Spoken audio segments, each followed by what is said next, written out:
This project was made possible with support from Dice Financial, looking forward to your future. First Dakota National Bank, experience the difference. The Bainan family, in memory of Vicki Bainan Copley. Poet Biorefining. Knowledge Tree Films. And all supporters of the Prehistoric Indian Village through donations and volunteering.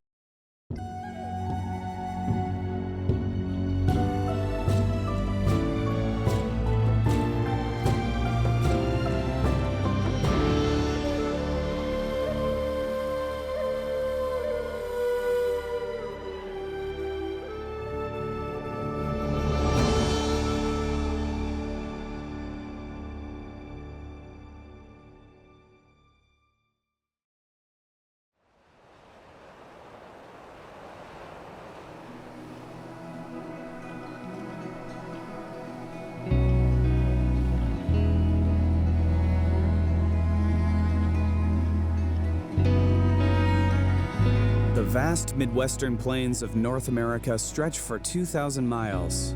The size is almost beyond imagination.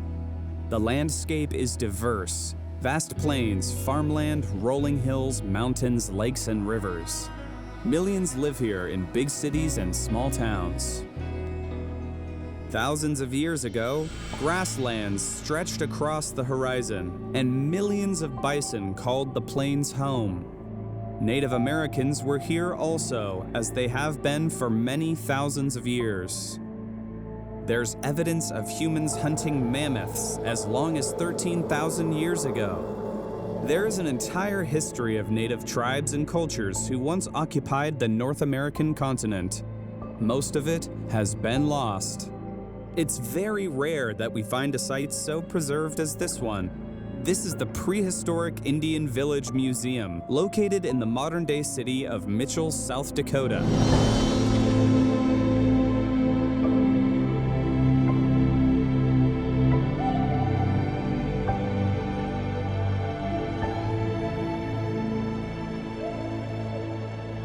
Mitchell was founded in 1883 as the town of Firesteel. What many people don't know is that a settlement was located here 1,200 years ago. It was also, as one can think of Mitchell, a village on the river, and its inhabitants led full lives here for many generations. The Prehistoric Indian Village is a stunningly preserved site where archaeologists are uncovering artifacts and evidence of how people lived here many hundreds of years ago. Their houses, their hunting, the crops they grew, the things they made, and their trade routes. We know they were the ancestors of the Mandan tribe, now living in North Dakota. My name is Tamara St. John, and I'm from the Sisseton-Wahpeton Oyate, or the formerly known as the Sisseton-Wahpeton Sioux tribe. We are a part of the Dakota Nation, and we are one of the 7 council fires of the Great Sioux Nation. To me, it's exciting. You know, and because I think we all wonder about the world before us, especially as Indigenous people, and knowing, you know, maybe just a glimpse of who was here, what did they eat, what did they use. What I found when I got here was an incredible resource, and it's an incredible site that shares the very history that I think I try to share regularly. And I don't see many places like this, where the archaeology, and then you even have the connection to Indigenous nations now. And, you know, that's all the story that we're trying to tell that often doesn't get told. So this place was just fantastic. So I found, I think, an incredible site, an incredible historic site, and I found Cindy. My name is Cynthia Gregg. I am the Executive Director of the Prehistoric Indian Village in Mitchell, South Dakota, and that's where we are. This has been sort of a dream for me. As a high school student, I audited college courses in anthropology and cultural anthropology, and archaeology has always been a fascination of mine. So this was just a perfect fit, I think.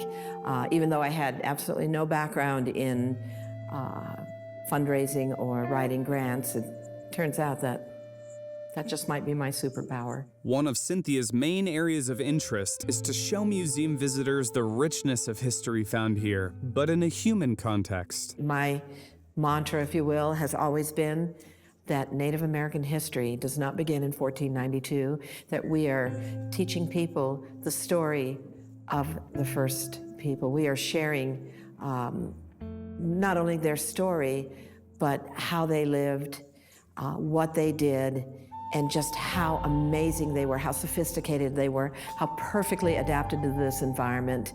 And they weren't much different than we are today. They liked beautiful objects, they liked music, they certainly liked good food. They had children, and the children had toys. They played games. They weren't any different than we are today.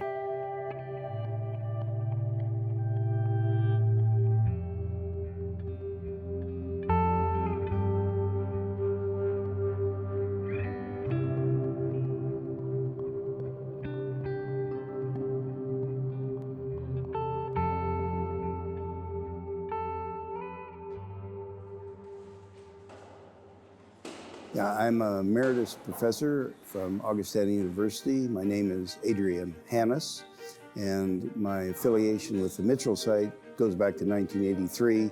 I'm the director of the archaeology program here. In 1983, Dr. Adrian Hannes joined us. He was the chair of the anthropology and art department at Augustana University, and he joined us as the lead investigator of the site. And he realized that excavating outdoors was not very practical for what we were trying to do here. The goal is to find a way to protect the site, have resources on hand to assist researchers, and a space for the public to view the excavation site, archaeological activities, and exhibitions, all in a protected atmosphere. But first, it had to be designed. Then, it had to be built. And in 1990, he came up with the thought of building a structure such as our Archeodome. And it took many, many years to raise the funds to do this. The building was finally completed in 1999. During that time, they had to excavate for the big columns that are in the building, in the Archeodome. And in those excavations, they pulled out 1.5 million artifacts. This site is astonishingly rich in artifacts, and the U.S. Department of Interior says that the Prehistoric Indian Village is one of the most significant archaeological sites in the Northern Plains. One of the things that had never happened prior to that, with all the village sites that have been explored out here in the Northern Plains, in South Dakota, North Dakota, is that the archaeologists always focused on the living structures. In other words, they focused on the lodges. Nobody had ever focused on the space between those structures. And so it was our hypothesis that really we ought to, if we're going to try to investigate the site to a great extent, we should try to fix a structure up that we could enclose part of the site with, and then we could open a block area that would be between Earth Lodge structures. And so that's what we did.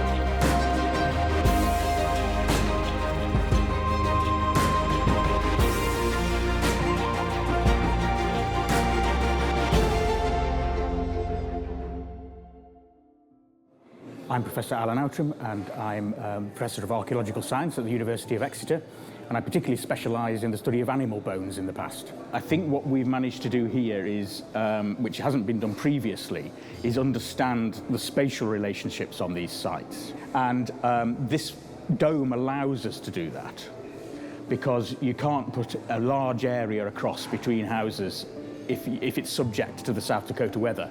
The baking heat in the summer, the storms, the really cold weather, because it really would damage the site. But the dome allows us to open up this very large area and investigate right across it. What we feel pretty confident is that the Archeodome is the only facility of its kind, not only in the nation, but potentially in the world. We have not seen any other facility that as a human site that is constructed over the site where research is carried on. This is the only archaeological site open to the public in the state of South Dakota. So the uniqueness of this facility really allows us to really concentrate on the contributions that this society made to our current society. This is probably one of the most pristine villages that exist for this time period up here in the Northern Plains. The surface that you walk across right now today is a surface they left 1,000 years ago. This is the surface they lived on because in the grassroots is where the artifacts start. So that makes it really a very important site. And the site dates to about 1,000 years ago. The people who once lived at this archaeological site show influence from the Mississippian culture. And the Mississippian culture was an extensive group of diverse tribes and peoples that extended from Montana all the way across to the Great Lakes, down the river systems of the Missouri and Mississippi rivers, all the way to the Gulf Coast, across Louisiana, Alabama, Mississippi, Georgia, and parts of Florida. The epicenter of the Mississippian culture was a big city called Cahokia. Cahokia, 1,000 years ago, was the largest city in North America that we know of.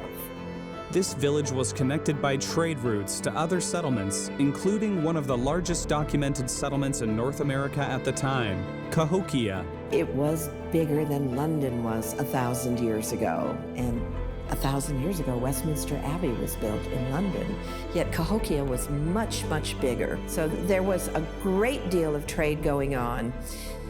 And all this trade means that our people had something everybody else wanted. And that something was what they were doing with the bison.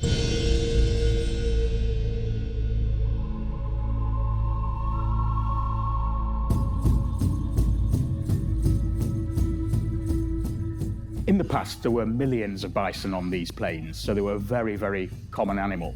And there are hundreds and hundreds, probably thousands of bison that were killed and eaten on this site.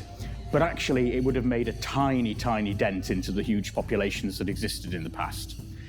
So the majority of the meat eaten here probably was bison meat and the fat, and then of course the hides would have been used, everything would have been used. Hunting bison here was largely by bow and arrow.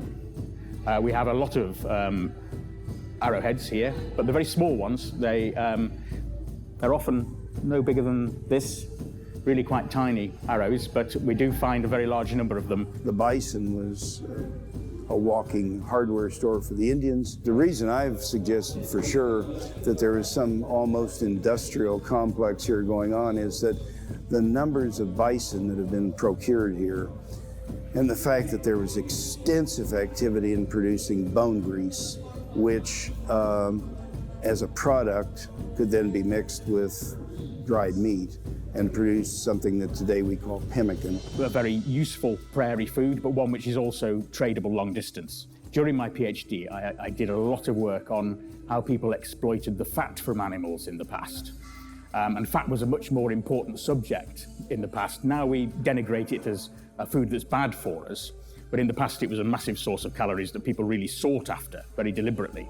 They were processing the bison here, extracting bone grease, and the bone grease was a powerful trade item. Everybody wanted it for the manufacture of pemmican, to lubricate tools and weapons, to waterproof textiles. So it was really, really important for them. We have, over the years, determined that there were at least 80 earth lodges, and there may have been some more here, but I mean 80 would be a total that you'd see over the occupation period of the site, which may have been 75 to 100 years.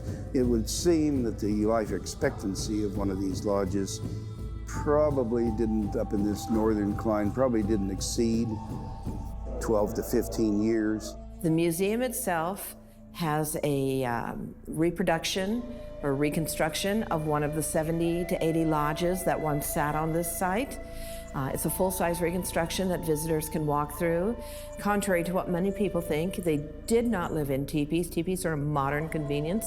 They lived in lodges that are not too unlike modern houses. No electricity or plumbing, but four walls and a roof over the head and all the conveniences of home.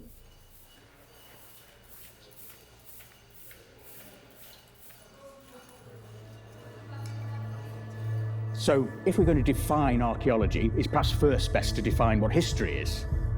So history is learning about the past from written documents. And archaeology is finding out about the past almost from everything else, from the material things they've left behind. And that means, of course, that archaeologists can penetrate before there were written documents. Each year we bring out largely a new group of field school students, but we often bring back a few that have done work previously, so that we've got some people with experience. So we've got one of our supervisors here is Hannah. She did her initial field school here. She came back and helped supervise just before COVID, and now she's come back out again. So whilst a lot of the students are different each year, we keep some people that have more experience, bring them out to help pass on their skills to the students before. And of course, Adrian and I form the continuity, the people that see every year of excavation. So history tends to focus on literature and written word. Archaeology encompasses everything from the first humans, so hominids, up to the present day, and the physical materials, the footprint we leave on the earth, but also the objects we create, and the tools we build, the sort of animals we interact with. Everything is kind of encompassed within archaeology, which is a subset of anthropology in itself, which is the study of human and human culture. As a student, being here is just really interesting and fascinating to have the Archeodome as a site to dig in, because not only is it an archaeological site where we do practical excavation, it's also a tourist attraction and a heritage monument. So we get to experience being with the public and having them come ask questions, but we also get to do active post-ex work while literally digging stuff up and immediately washing it and bagging it and archiving it. So we get to experience the whole process, as well as feeding back to the public about what we dig in. So it's quite a unique site in terms of that. The students are here because of a partnership between Dr. Alan Ultram and Dr. Adrian Hannis. Since 2004, students spend 1 month each summer working on the dig, cataloging what they find, and sometimes making exciting discoveries. For many, this is the first on-location work, and it's an amazing place to start their education out in the field. Try to imagine the way things were 1,200 years ago. It would be a place familiar and also very different. And that's what it's like for these archaeology students visiting South Dakota from Exeter, England.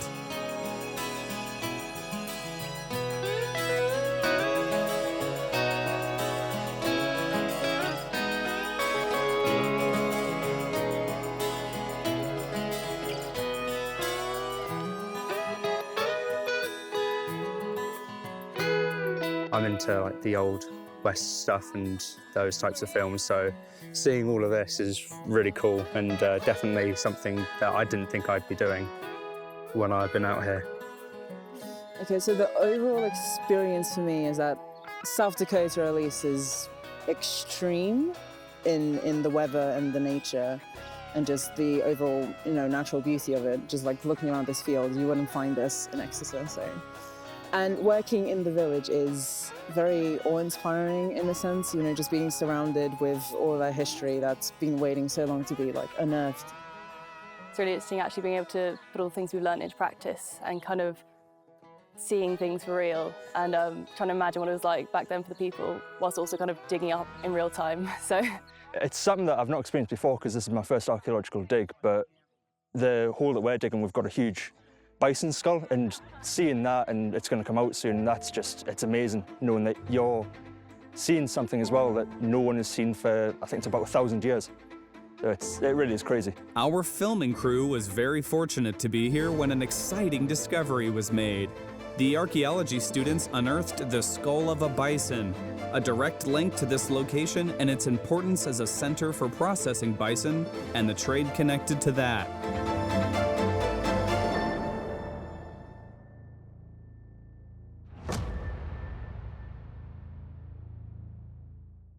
Along with bison, another cornerstone of the livelihood of the people living here so long ago was an incredible adaptation of agriculture to the Dakota climate.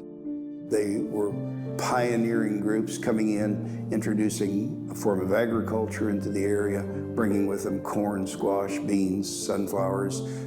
Crops that we grow here right across the landscape today were being begun to be grown in here 1,000 years ago. Corn is an amazing plant. Most folks do not know where corn comes from. Many people think it does grow in the wild. It does not. Corn was first domesticated somewhere between 6,000 and 8,000 years ago in Mexico from a plant called teosinte. And from those early days of domestication, the use of corn traveled or spread to present-day Peru and to present-day southwestern United States. The people who settled in South Dakota 1,000 years ago were the very first to bring corn to this region. And it's not that they brought corn that's so amazing. What's so amazing is what they did to that corn. They were able to take a plant that was a tropical plant with a growing season of 120 days and adapt it to our growing season of just 75 to 80 days. Modern science hasn't really improved upon that at all. What's even more interesting is the corn that they were growing. It's unlike corn that we grow today. The corn that they were growing is about as long as my index finger. And so when you're talking about a village that has 200 to 400 people living in it, and corn is the main source of food for these people, we're not talking about mom's kitchen garden anymore. We're talking about a major agricultural operation going on, and that's exactly what was going on here at this village 1,000 years ago. Today, with all the uses we have of corn, no one thinks about how it was a tiny plant that came from so far away. But corn has many other uses today. It's used as a livestock feed, but I think one of the most important uses for corn today, and it's very important here in the Midwest, is as a fuel. Ethanol plants have been built around the state of South Dakota and are producing corn. Ethanol, corn-based ethanol in huge numbers.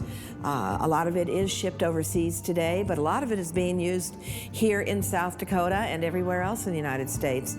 And that has become the major impetus for the spread of corn in agriculture. It is our most important crop. When you look at the various crops that were developed here 1,000 years ago, which had propagated forward over thousands of years from the central valleys of Mexico, we want people to have a deep understanding of what previous cultures have contributed to our current society. There are many more secrets to be uncovered here. The prehistoric Indian village is constantly growing with new discoveries and new ideas for exhibits. And here we have a couple of examples of these trees which have absolutely no business growing in South Dakota out in the wild. They're called Kentucky coffee trees. In Canada, they're considered an endangered species. The trees that we found are certainly not 1,000 years old, but they are growing on rootstock that could very well be 1,000 years old. They are in the process, the area in which they are growing is in the process of becoming our newest exhibit, a living exhibit. The museum, its staff, and its supporters all strive to live up to a very high standard. What we see here now shows the dedication, hard work, and cooperation of over 30 years. We're very thankful for the support of the Bainans, the Thompsons, the Kinsellas, and of course the city of Mitchell in order to preserve the national historic significance of the site.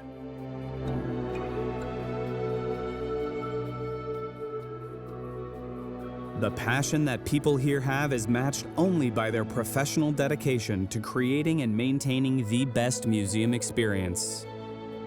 I think that a good museum should spark wonder and amazement at whatever it is the visitor is looking at. It should ask questions and it should provide answers. For children, it should open their eyes to just the wonders of the world, the wonders of the arts, just the wonders of life in general. A good museum is a good memory. People remember it forever.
This project was made possible with support from Dice Financial, looking forward to your future. First Dakota National Bank, experience the difference. The Bainan family, in memory of Vicky Bainan Copley. Poet Biorefining. Knowledge Tree Films. And all supporters of the Prehistoric Indian Village through donations and volunteering.